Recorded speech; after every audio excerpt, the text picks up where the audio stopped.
Follow up from yesterday. Make sure this is recording. Shalom. First and foremost, I'd like to give all praise to Yahweh, Ba'Hashem, Yahweh Shai, Ba'Hashem Rakak Hadash. Double honors, the elders and apostles of Great Millstone, where I teach the truth with sincerity. And a shout out to Yakims out there in four corners of the earth who claim this truth. Rakak the Yahweh, Rakak the Yahweh Shai, Ba'Hashem Rakak Hadash, Brakatum. So we all know that this cartel war is a false flag, and it's all part of bringing in a police state. So it's just a little bit worse, but it's also to, ramp up support for ISIS and steal the Continental Divide, and of course the so-called State of the Union address, right, which he has done nothing. He's done nothing for the betterment. In fact, a lot of people are owed, because of the raised tariffs and all that, as if this motherfucker's going to pay. He's going to speak a lot of great things. He's going to say, we're going to do a lot of great things, and then they never do. Except that what's going on is that it's a distraction because they are getting ready for a war with Iran. So they want you to believe that there's a fake cartel war while they're bringing in the police state in Mexico, setting it up all around Mexico, the Mexican government in cahoots with the U.S. government and the Israeli state to set up the police state. That's what's going on with this so-called fake cartel war. So on the other side of the world, the United States prepares for war with Iran on behalf of Israel, of course. On our side of the world, we're hearing a lot of hysteria and interventionist clamoring from the government media industrial complex as they try to convince all of us that Mexico is on fire. Yep, and that it's an on American fire. Intervention is the solution. An American intervention is the only thing that can save both sides of the border from this cartel-ridden destruction. So on Sunday, El Mencho was killed, the leader of the Jalisco cartel, and he was killed by Mexican authorities. And that, we are told, is what sparked this nationwide campaign of destruction that could spin up into a full-scale civil war as cartels go around allegedly executing civilians and engaging in rolling firefights with law enforcement and the Mexican military. Now, initially, there were reports that this was a direct U.S. military operation. Those reports have since been walked back a bit, but there's this new Reuters report which cites U.S. government officials, and it says that the United States was indeed involved in whatever is happening in Mexico. The Reuters exclusive reads, quote, "A new U.S. military-led task force specializing in intelligence collection on drug cartels played a role in the Mexican military raid on Sunday that killed the Mexican drug lord known as El Mencho," a U.S. defense official told Reuters. The Joint Interagency Task Force, which is known as Counter Cartel, and involves multiple U.S. government agencies, was formally launched last month with the goal of mapping out networks of drug cartel members on both sides of the U.S.-Mexico border, U.S. officials said. The U.S. official who spoke to Reuters on condition of anonymity did not offer further details on any information the U.S. military-led task force may have offered Mexican authorities. The official stressed that the raid itself was a Mexican military operation. A former U.S. official, speaking on condition of anonymity without referring specifically to the task force, said that the United States compiled a detailed target package for El Mencho and provided it to the Mexican government for its operation. This detailed dossier included information provided by U.S. law enforcement and U.S. intelligence, the former official said. So, in other words, this wasn't a Mexican operation. This was always a U.S. operation, which is what it should have been easily identified as from the very beginning, because factually that's true. That's what this was. And to put it even more accurately, this isn't even really truly a U.S. operation. This isn't being done by a government that represents you or I. This is a military operation that's being carried out by and on behalf of the cabal. Yep. And it doesn't just have the fingerprints of America's occupied government on it. Of course, this has the fingerprints of the Israeli government all over it as well. I'm sure that doesn't surprise you. But from the very beginning, these Mexican drug cartels, these other Latin American drug cartels, so they're called, they have always been on the payroll of the United States and of Israel. Yep. Getting all the way back to at least the 1980s, these cartels have been trained, they have been armed, they have even been ordered around by American and Israeli military, law enforcement, and intelligence operatives.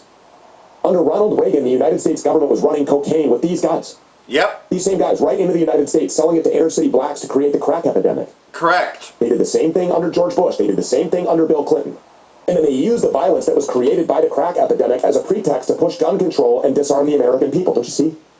These cartels are inseparable from our own government and from that government's Israeli handlers.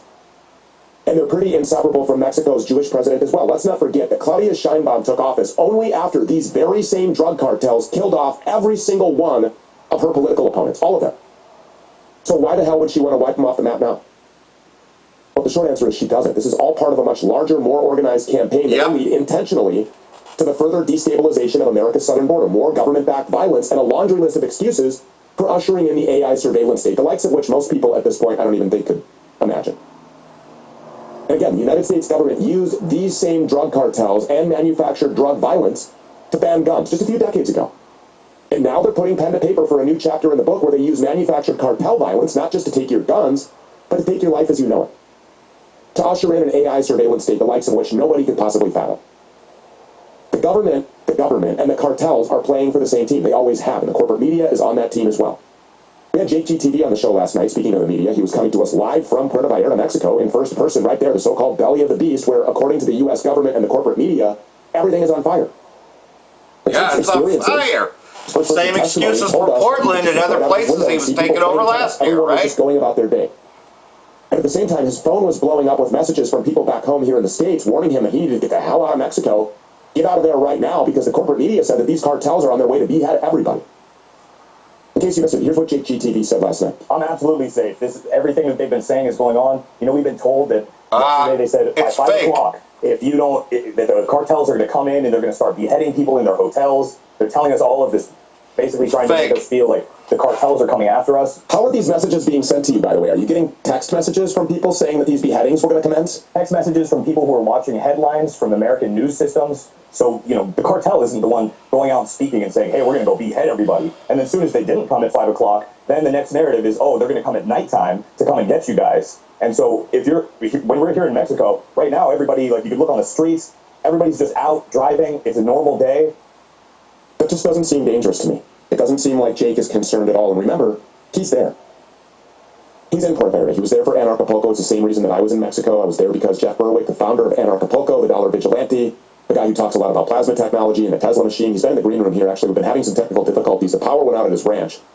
So we'll see if we can get him. I think he's here in the green room now. Jeff, thanks a lot for being here. We appreciate it. Okay, sorry. Yeah, we're having a little powers going out here. It's nothing to do with what happened. I actually left Puerto Vallarta yesterday. As Jake was mentioning, things got pretty back to normal very quickly. It was like a what this was a staged false flag psychological operation terror attack is what it was. Basically around 8 o'clock in the morning on Sunday, all of a sudden, and we'd seen police all week. We don't like to see them. They're mostly extorting us for no reason whatsoever. But all of a sudden on Sunday morning, all the police, all the fire people, any sort of government people were gone. And all of a sudden there was like a burning bus at the corner of almost every street in Puerto Vallarta. And it was incredible how quickly they put it all together. There actually wasn't a lot of actual violence. There was just a lot of buses set on fire. A few people definitely did die, though, that I've heard eyewitness accounts of. Which is fairly normal for their false flag attacks. They usually have to kill a few people to make it look more like legitimate, like it's real. Not to say it's not real, but it's not what everyone thinks it is. This, as you just pointed out so greatly, there's no difference really between the government and the cartels in Mexico. They're all controlled by the same people, and it's the same people who control the U.S. This is the same world over. A lot of these larger cartels are all CIA Mossad operations. They have been for a long time. We've known about U.S. guns and even Israel guns being sent to them constantly. It's essentially a form of like ISIS here in Mexico. And ISIS fight Al-Qaeda every now and then, and ISIS is basically Mossad people, and Al-Qaeda is basically CIA people. And people even in the groups might not even know. Same ISIS over here, right? Pulling all the strings, but they do all of this to further their agendas, and that's exactly what this was. And it was incredible how within about 6 hours, everything was gone, and everything just kind of returned back to normal. And then basically yesterday on Monday, all you saw, there was still no police. There was no one. Like, I haven't seen the police for the last few days in Puerto Vallarta. I don't know where they went, but they were clearly told not to be there for this operation. And then a bunch of tow trucks just came away and just whisked off all the burnt vehicles like it was a movie set. It's like it was a movie set. It's the Summer of Love when it kicked off here in Minneapolis with George Floyd, because I was there. I was in Minneapolis, and I saw the bricks arrive. And I saw the busloads of people coming from all over the country. These people were not from Minneapolis. They should have no interest in what's happening with the 3rd Precinct Police Department in Minneapolis.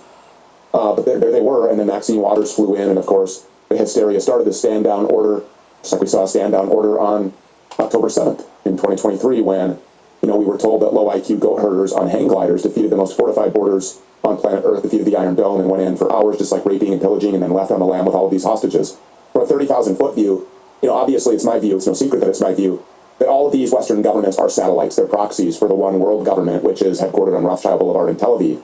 And when you see Claudia Sheinbaum, a true, purely Sephardic Jew, all 4 of her grandparents, installed to represent a population of Catholics in Mexico, I mean, it's just like, doesn't make any sense, until you zoom out and you look at the technate of America, and you look at kind of the control structure, and you look at the map, and you see, oh, well, this is just part of the one world governance installation. And so in order to affect that, you have to have these false flags in order to now open the dialogue, which will seem legit to people who still believe what their TVs tell them, where Donald Trump is saying, well, Claudia Sheinbaum definitely needs help down there. We're going to send the American military to go help to crush this and then occupy it. I will become the interim president there, just as I have done after ousting and kidnapping Nicolas Maduro from Venezuela. Yeah, you got it. I'm so glad to be on your show and not on Alex Jones, who was basically saying the exact sort of opposite, right? That. Well, what is he saying? I mean, what is the opposite of that? Because it seems like there's just so much evidence to suggest that, and that's not a theory that I made up on my own. I mean, this is me taking video and statements and historical precedent and watching with my own eyes what's happening, and then just kind of coming to my own relevant conclusion. So, I mean, how is Alex Jones saying that I would be wrong about that? Exactly. Well, to be honest, I haven't watched a lot because I'm not going to watch pure CIA propaganda, but I did hear generally what he was saying, and that is that these cartels are so out of control and that the Mexican government can't contain them. Therefore, the U.S. military has to come into Mexico, which, of course, is a big part of what they want to whip up. They want to essentially destroy a lot of these places. There's so many agendas with this one. They definitely want to get people to think they need big government to come and save them, right, from these cartels, but the cartels are actually them. So they want to do that. They want to bring in big government. They want to have the U.S. more involved in Mexico, possibly even merge Mexico, Canada, and the U.S. They kind of tipped that off with the World Cup this year. They also want to, they've been trying to bring in biometric digital IDs in Mexico. I can just imagine they'll say that, if we had these biometric IDs, we would have known where all these people were and all these sort of things. So it's all their usual agendas. The path to the MOTB, as you can tell. Exact same false flag terror attack. Psychological operation, also to instill fear. The people and the entities who live off all this, they live off the loosh of the fear.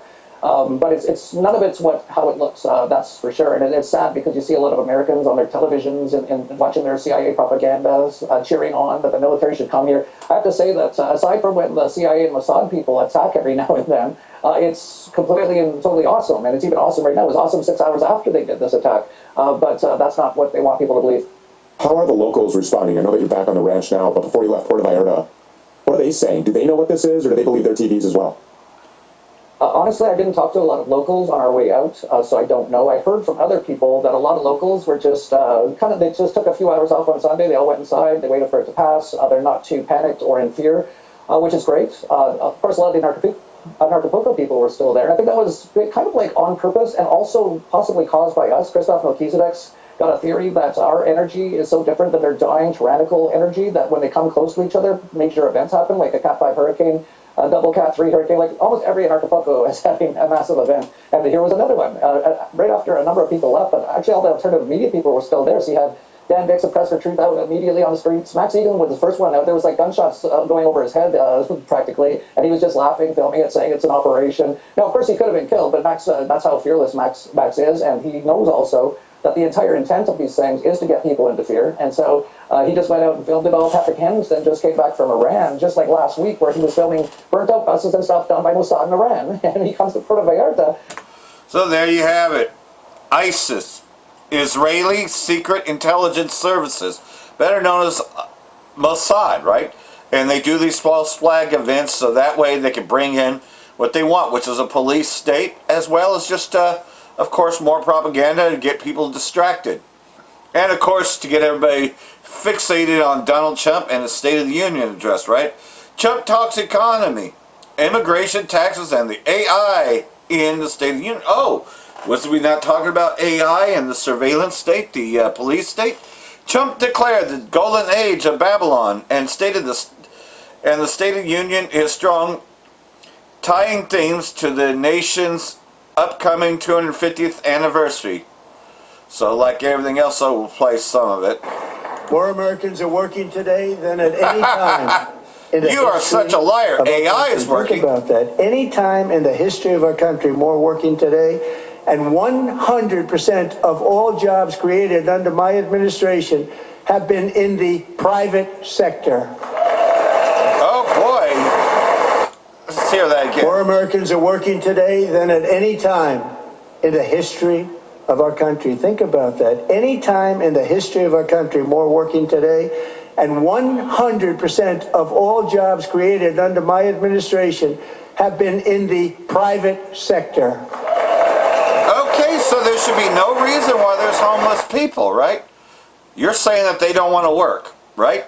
That there's more jobs than anywhere, and that these people are homeless because they don't want to work. I mean, that's what these yuppies always say, right? Oh, that they're just lazy, they don't want to work because now you have the greatest job, right? So you can see, though, that he's claiming to have done great things and that there's more jobs than anything else. I mean, there's more, obviously.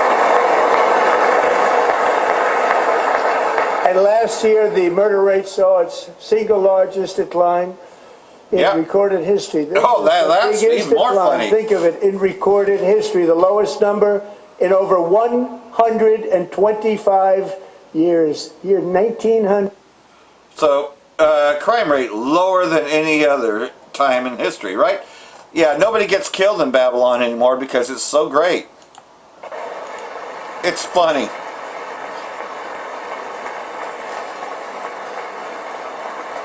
Oh, there's Hegseth, the fucking douche. But we will always allow people to come in legally, people that will love our country and will work hard to maintain our country. Oh boy, immigration and ISIS, right? Hilarious. And as time goes by, I believe the tariffs paid for by foreign countries will, like in the past, substantially replace the modern-day system of income tax, taking a great financial burden off the people that I love. Yep, tariffs are great. It's going to do these great things, right? I mean, you can feel that it's the best economy ever, right? I mean, you just see the rhetoric, right? I mean, there's tons of them, but that's just some of the highlights, right? But he said a lot more, right? Trump offers rare praise of Hamas and threatens Iran during State of the Union. U.S. President said Hamas worked with the Israeli state to retrieve bodies of captives from the rubble.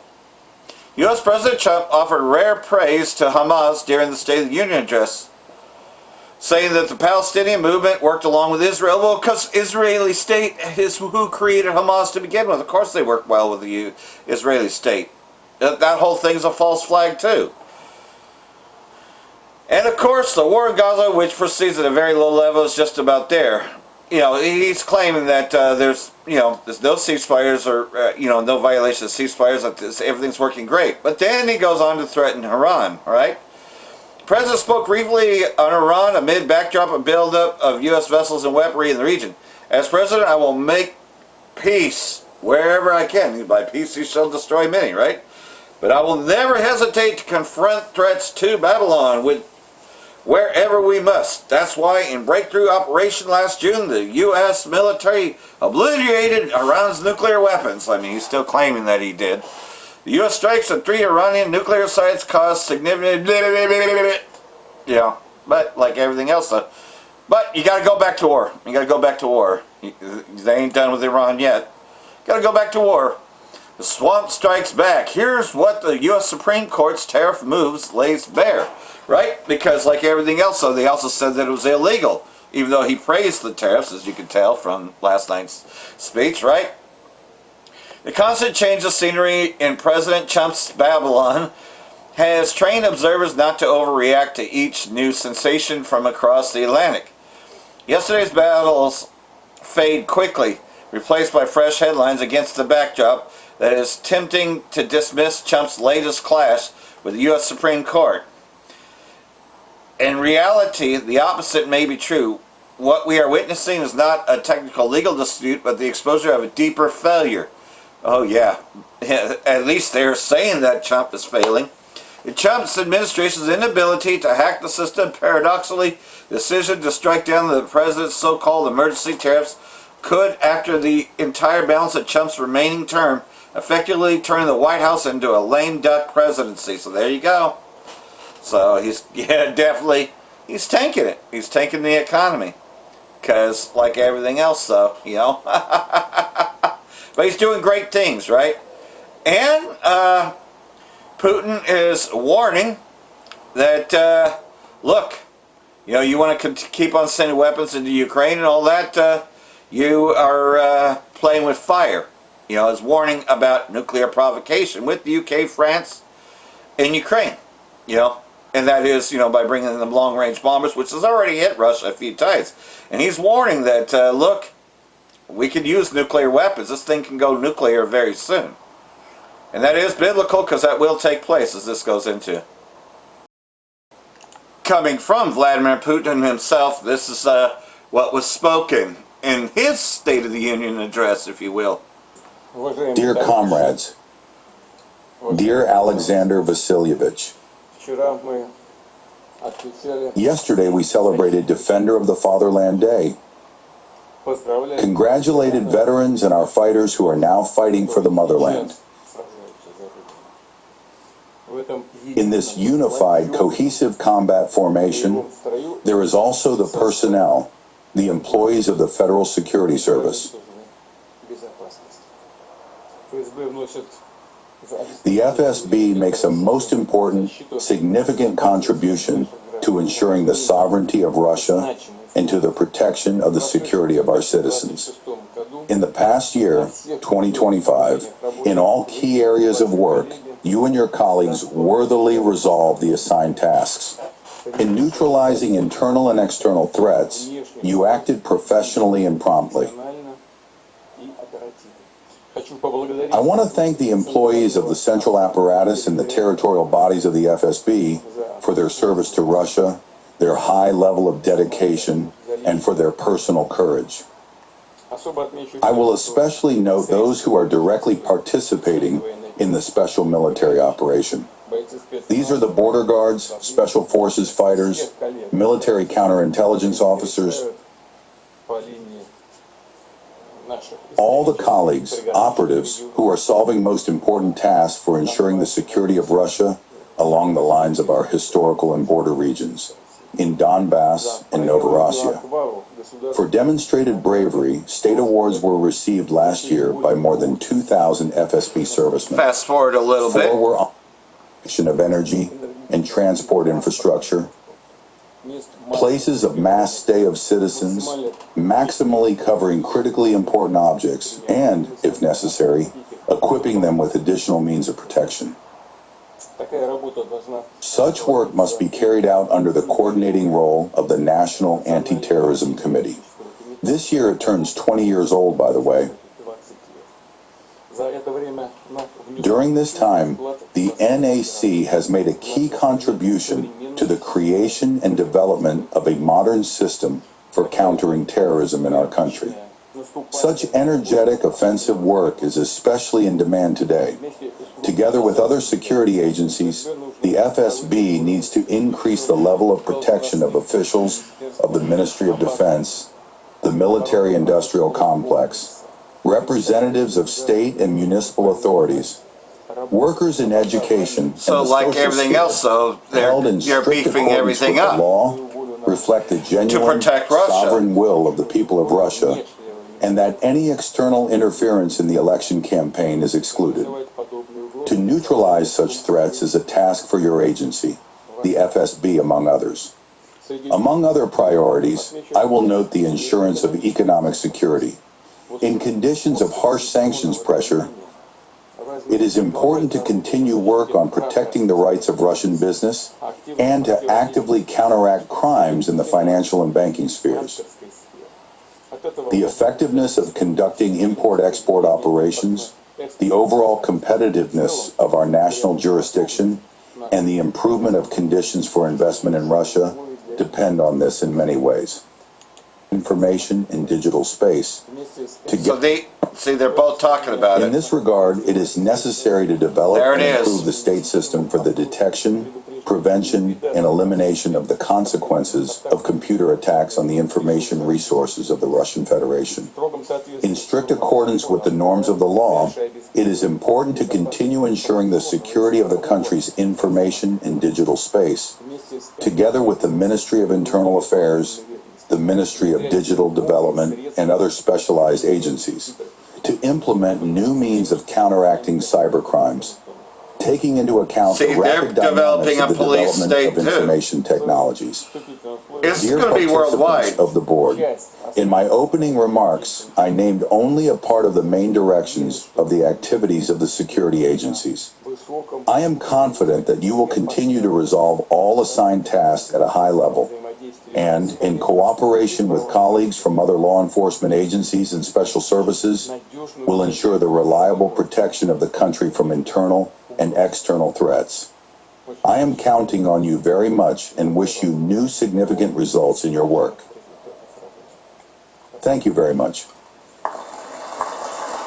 So unlike the U.S., you see that there's unity in Russia. I mean, that's one thing that they got right, is that there's unification and everything, right? But, you know, like everything else, though, there is warnings of nuclear provocation. Obviously, I couldn't see that because I'm not going to play all 15 minutes, obviously. But either way, though, you can see, though, that, hey, this digital police state, it's going to be worldwide. As you can tell, that Russia has plans, too. The only difference is, though, is that you can see that just from his speech alone and that just from things you've watched, you don't see a lot of people really protesting Putin. And the only time you do is when the U.S. is trying to use propaganda to say, oh, well, these people are protesting Putin. But that was only because they didn't feel that he was handling the war. Things have changed quite a lot in this last bit of the war because, of course, Russia has been winning, even though Russia has lost a lot of soldiers, but not nearly as many as Ukraine has. Either way, though, Russia's going to be a guard on to these other places, and this surprise attack, well, they're already arming those places and supplying the technology and doing the training. And so, well, what is the U.S. and the Israeli state doing? They're doing a lot of threatening and evacuating. They're evacuating a lot of people. Israeli state threatens Lebanon's civilian infrastructure. It will be hit hard if Hezbollah is involved in their war against Iran, saying that, look, we're going to war with Iran, and that's that. Israeli state informed the Lebanese government that Lebanon's civilian infrastructure will be hit hard if Hezbollah takes any part in the upcoming U.S.-Iran war. The reports of the lead-up to the preemptive U.S. attack against Iran and Israeli state planning massive attacks on Shiite targets across the region as part of the war would include attacking Lebanon, Iraq, and Yemen. So they're already saying that they're going to do this anyways. So there's no calming down for this. This will happen in our time. And, well, it's a ticking time bomb, right? Israeli state warns Beirut airport will be targeted if Hezbollah joins the U.S.-Iran conflict. Of course you know Hezbollah is going to join. So you already know. It's going to be terrorism everywhere because, you know, that's what the Israeli state does. Is they start wars and then they tell people, oh, don't you go joining in on this war that we start. Lebanon says Israeli state signaled it will target Beirut airport when Hezbollah joins the U.S.-Iran conflict as Israeli state continues attacks across the country.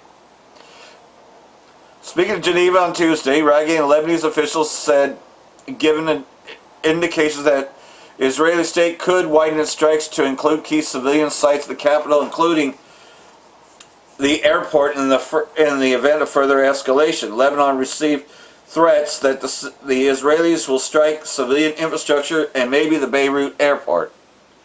He stressed that the Lebanese government made it clear it did not want to be drawn into the broader regional war and urged Hezbollah to desist from actions that could expose civilians to further danger. So, you know, that way they can blame Hezbollah for it, right? Just like the Israeli state does because, hey, they're in bed with the Israeli state, right?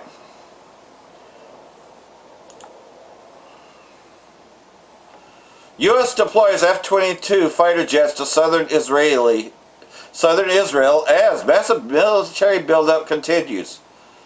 The F-22s arrived in the UK last week, part of the more than 150 U.S. military aircraft, then shifted to Europe and West Asia since February 17th. Israeli officials speaking to China's news agency about the F-22 deployment said that the Israeli military is preparing for all possible scenarios, including an Iranian attack or retaliatory strike. The U.S. defended Israeli state from Iranian retaliatory strikes during the 12-day war in June. Well, like everything else, though, they're going to be hit even harder this time. Why the U.S. is sending an armada of F-22 stealth fighter jets to Israeli state in Europe. U.S. sending a massive air armada to Israeli state in Europe is what is viewed as the next stage in the huge assault against Iran. Despite the ongoing talks in Geneva, well, it was a done deal. They were going to attack Iran anyways. War words between Tehran and D.C. escalated into calls by U.S. President Trump for regime change and Iran's warnings it would close the Strait of Hormuz, where much of the world oil passes through in the event of war. Trump then dispatched the USS Lincoln along with 9 destroyers and the littoral combat ships The USS Gerald Ford is now docked at a U.S. base in Crete. Talks will take place in the Swiss city on Thursday, with Iranian Foreign Minister Agashi saying that he thinks a deal is within reach. He strongly rejected Israeli state and U.S. claims that Tehran was working towards the development of a nuclear bomb, and said the country's program is entirely peaceful. So, again, same drums, right? That Iran's trying to build a nuclear war. China supplies Iran with radar surveillance tech to track U.S. stealth aircraft. China is seeking to prevent the U.S.-Israeli war against Iran. In part of its protect its access to Iranian oil. China's Ministry of State Security provided Iran with new technology in an effort to prevent infiltration by U.S. and Israeli intelligence to help Tehran defend itself from advanced U.S. and Israeli warplanes.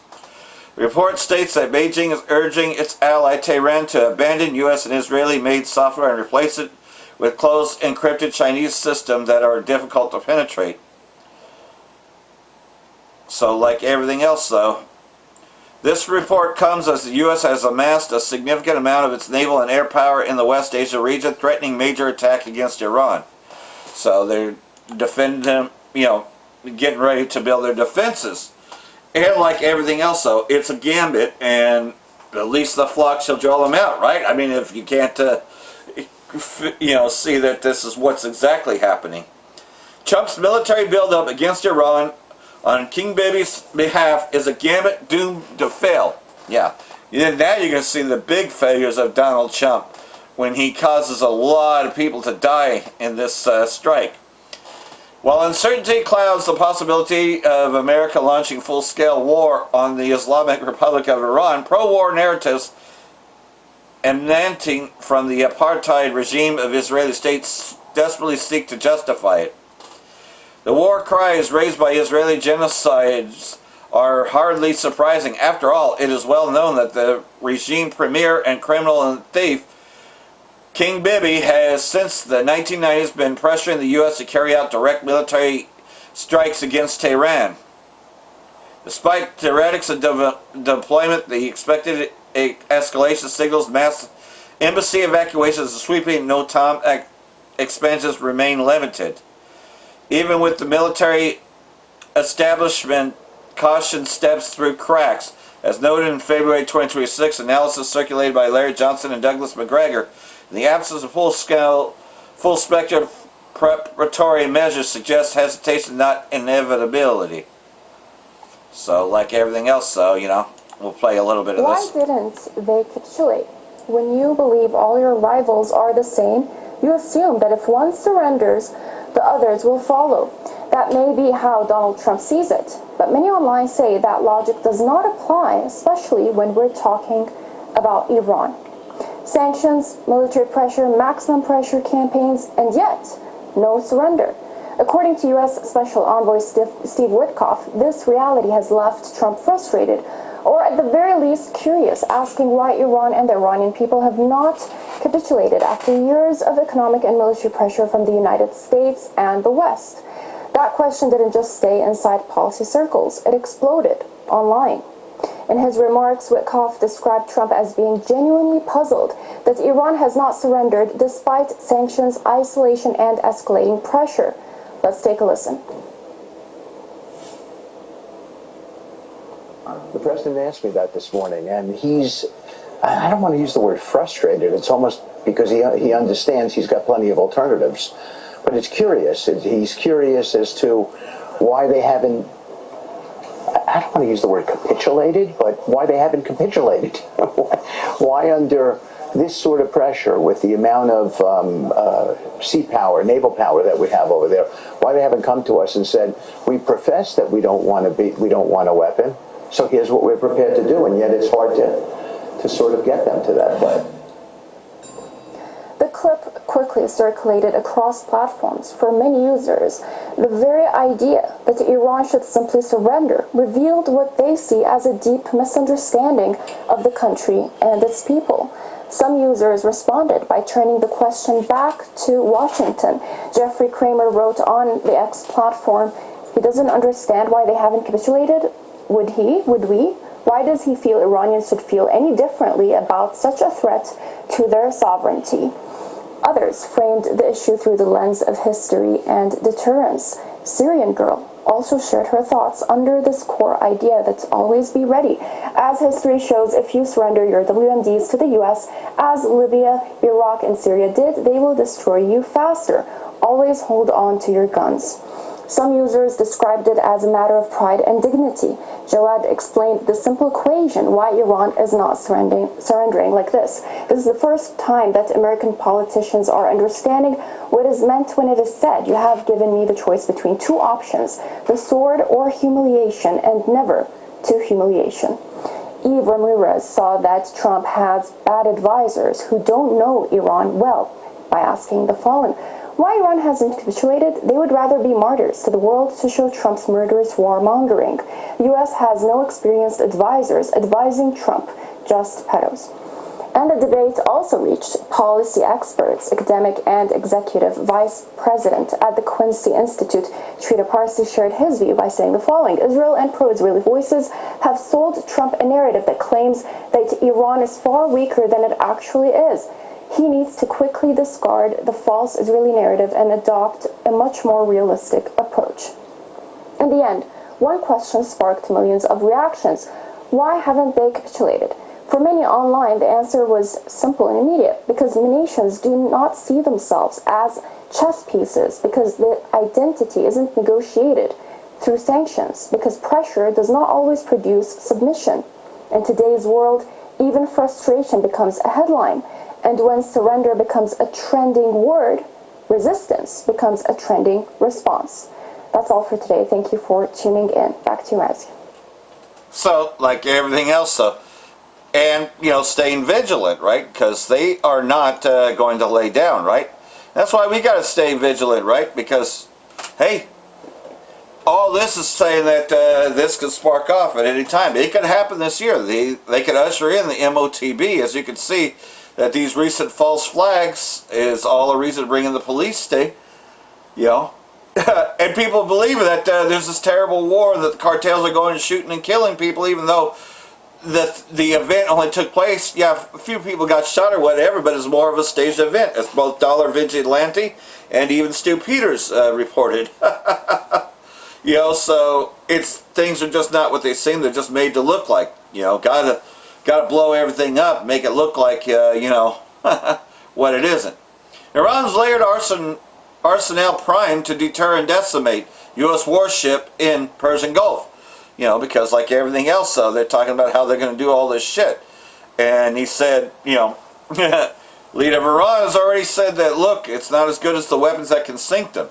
As tensions escalate in the Persian Gulf amid U.S. military buildup, Islamic Republic of Iran methodically assembled a diverse and sophisticated arsenal designed to confront the most powerful symbol of American naval power, the aircraft carrier. The U.S. has, in recent weeks, dispatched two of its most formidable warships, the USS Lincoln and the USS Ford, to the waters surrounding the Persian Gulf. While U.S. President Trump warned diplomacy must succeed and military action will follow, the rhetoric from D.C. has been met with a calculated, determined response from Tehran. So like everything else, for Iran, the answer is not found in a single wonder weapon, but it is a comprehensive, layered, and constantly evolving anti-access strategy. So like everything else, they are not going to just back down from this. And this is what he said, that it's not as powerful as the weapon that can sink them. به نظرشون میرسه که مرتبا میگه رئیس جمهور آمریکا که ارتش ما قوی ترین ارتش دنیاست.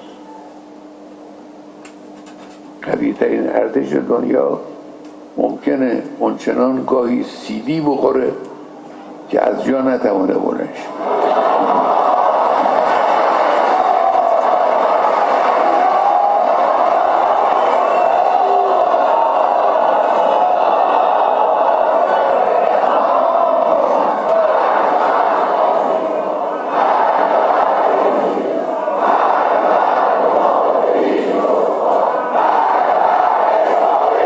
میگن ما ناو ناو فرستادیم طرف ایران. خیلی خوب، ناو البته یک دستگاه خطرناکی است، اما خطرناکتر از More ناو dangerous than the warship is the weapon that can sink it زمان این ناو رو به قعر to the دریا bottom of the sea.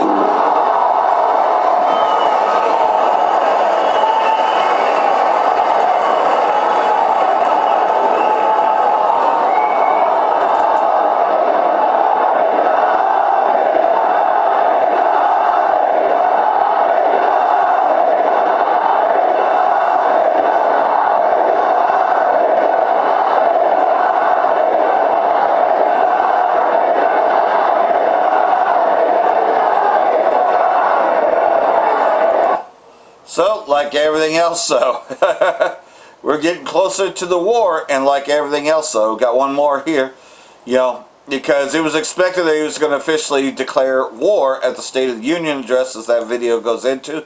I'll play some of it before I close this out, man, but, we know that they're prepared for war, that it is imminent, but that whole thing is a distraction, right? As said before, police state is here, right? Actually, I'm just going to read some of 2nd Ezra chapter 15.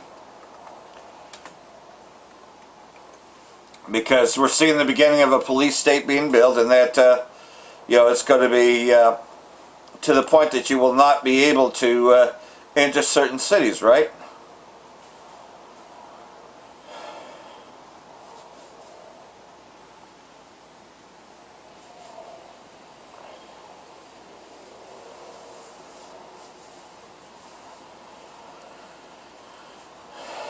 Alright, so I'm going to read 2nd Ezra chapter 15, starting verse 11. This is an interesting translation, the GNTD version here on YouVersion. 2nd Ezra chapter 15, verse 11. I will use all my strength and power to bring them out of that land.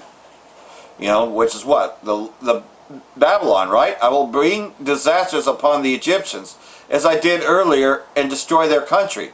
So it's talking about America, not ancient Egypt. The whole land will be in mourning. It will be shaken to its foundations when I, the Most High, strike and pound on it. And that's talking about through the blasting and hail that's going to come through the destruction, which is going to happen in our time. The farmers will mourn because their seed will fail to sprout, and their trees will be destroyed by blight, hail, and terrible storms. Meaning that, hey, did you ever see the day after and what happened in that day? Farmers and everybody just seen those weapons coming across the sky as everything was ready to be destroyed. And that's what it's talking about here. Perfect illustration of that. Also Sarah Connor, and then the swings and everything, everybody else's faces melting. The world and the people in it are doomed. The war that will bring their destruction is very near. And we see it. We're getting closer. Nations will arm themselves and fight against other nations. There will be great political turmoil, and you're seeing that. With one group trying to overpower another and gain control. You're seeing that everywhere. While ignoring the legitimate government. We see that all the time. There will no longer be free access to the cities, because of lockdowns, martial law, police states. Because the struggle for power will bring destruction, terror, and total confusion wherever people live. So, because again, they ain't going to know which way to turn. Driven by famine and terrible suffering, people will assault their neighbors and mercilessly plunder their possessions. And that's because, of course, the economic collapse which is about to take place. When you can no longer buy and sell, when you can no longer have access to those things, they're going to plunder each other. Yahweh says, I am calling together all the kings of the earth to come from the north, the south, the east, and west, to turn back and restore what they have taken. I will pay them back with the same harsh treatment they have always given to my chosen people. So, like everything else, He's going to destroy them once and for all. The Most High says, I will use my power and there will be no mercy for sinners. You know, that is talking about the 2/3 that willfully sin and are joined unto Esau. I will put to death all who have murdered innocent people. So if you joined in, you know, look at everything that's been revealed in these Epstein files, that both small and great. You got 2/3 Israelites involved. You know, Shaquille O'Neal, you know, brags about it with his fucking Freemason ring. You know, and these people kidnap and molest children. Look at how bad Oprah Winfrey is. Look at how bad all these other people are. It's all there. So yeah, 2/3 that are joined unto Esau are going to be burned up too. My anger has become so fierce that fire has blazed out to burn up the foundations of the earth and to burn up sinners like straw. You know, and again, that's talking about the nuclear destruction. I will have no mercy on them. Out of my sight, you rebels, do not defile my holy temple. And that's what he thinks about you 2/3 that don't want to repent. You've had your chance, but it's coming. So hopefully this has been edifying. I really like this translation of it. So the GNTDU version, I think that I'll keep a link to this because I really like this GNTD version. Shalom. And got one more here before it closes out, because Trump is about to declare war. Now, did he say it? I don't know, but this was anticipation of the State of the Union, which has already happened, and this guy really gets into some stuff too. You know, so we'll see. You know, time will tell. You know, as to, but I think that in his own way, he kind of did hint that there's going to be a war with Iran, and you see that, you know, the build up to it. And of course he uses a lot of humor in his videos, but this is his anticipation on how the war, the upcoming war with Iran will be declared. I wish our reality was just as cutesy as these ridiculous AI videos.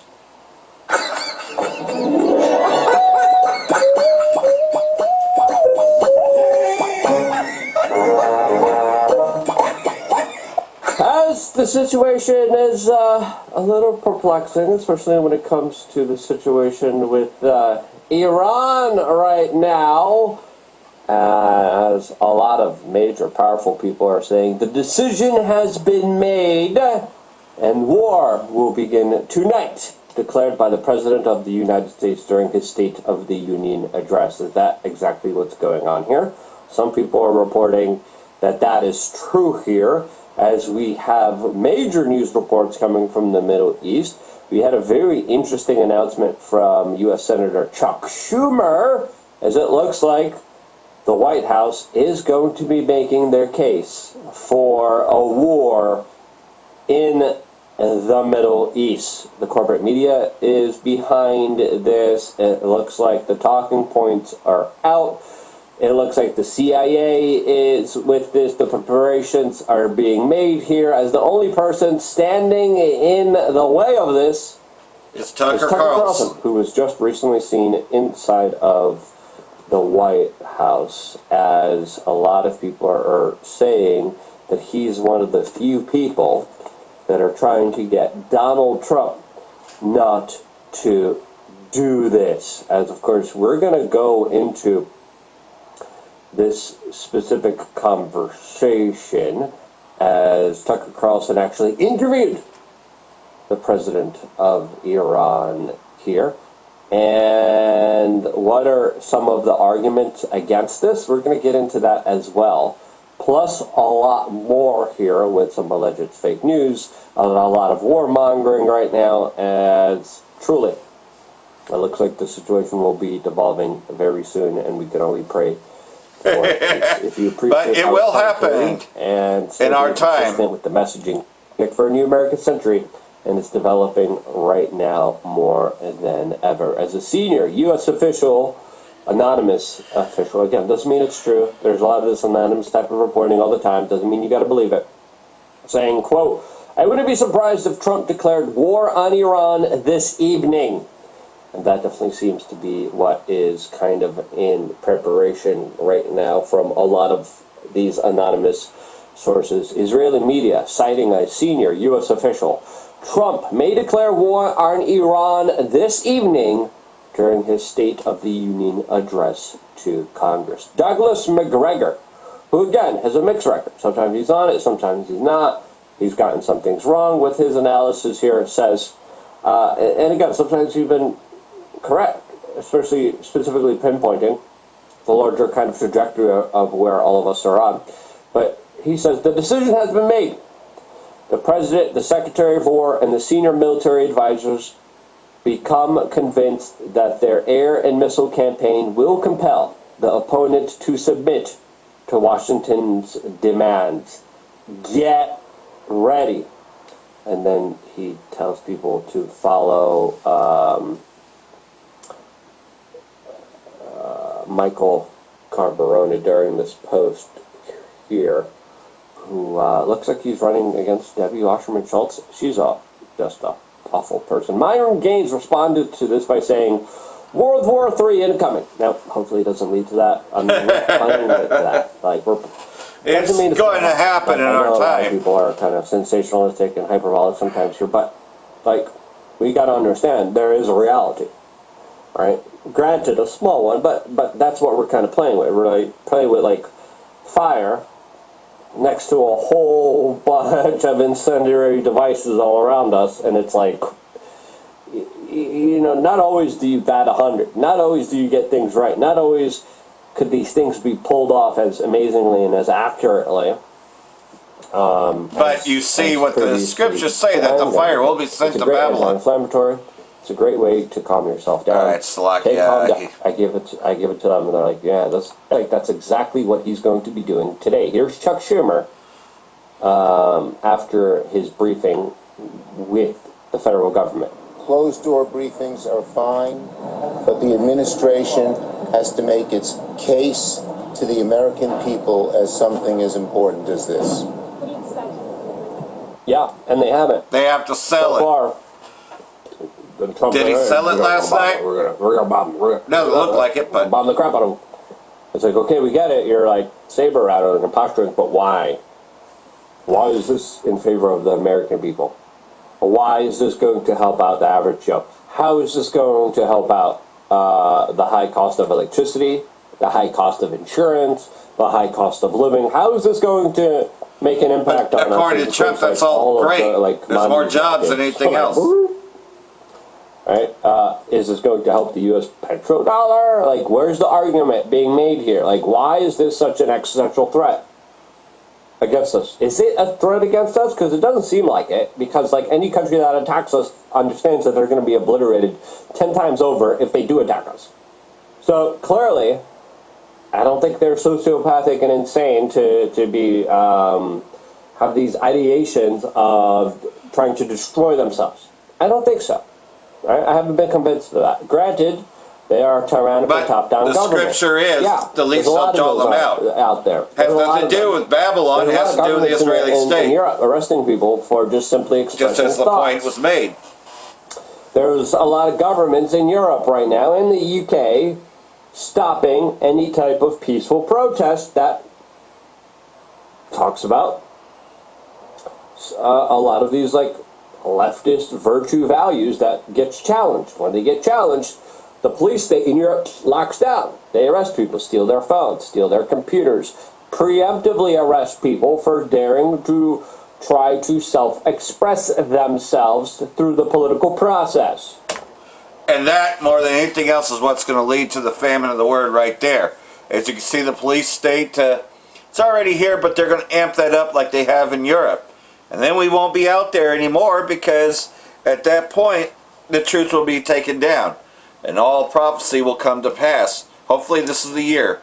Shalom, Barak Yahweh, Ba'ashem, Yahushai, Ba'ashem, B'Kakadash, Wa Abab Babal. Brakatum, Jehovah elect. Shalom.